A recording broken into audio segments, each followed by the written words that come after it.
शहरों के railway station से एक ही वक्त में काफ़ी सारी रेलगाड़ियाँ गुजरती हैं। उन शहरों में ये एक गोल चक्कर बनाया जाता है उन रेलवे स्टेशन पे। मिसाल के तौर पे अगर एक ही पटरी पे दो रेलगाड़ियाँ आ गई हैं तो दोनों रेलगाड़ियों के जो इंजन होते हैं वो खोल के इस चक्कर के ऊपर खड़े कर देते थे, और यहाँ पे इस चक्कर के साथ एक गोल पाइप लगा हुआ है और 3-4 आदमी इस पाइप को उठा के धक्का लगाते थे और ये चक्कर घूमता था और उन रेलगाड़ी के इंजनों का जो था रुख वो उल्टा कर देते थे और फिर दोबारा रेलगाड़ी के डब्बों के साथ जोड़ देते थे और रेलगाड़ियों को उल्ट सिमतों में चला देते थे।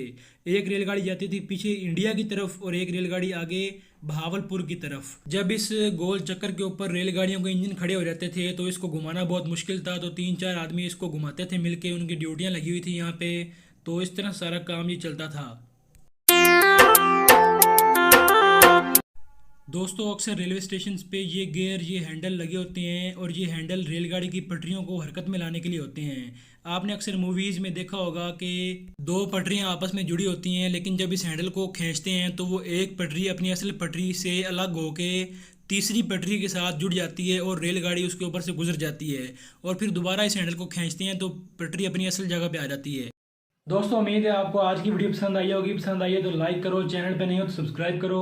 मैं मिलता हूँ आपसे अगली वीडियो में, तब तक के लिए अल्लाह हाफिज़।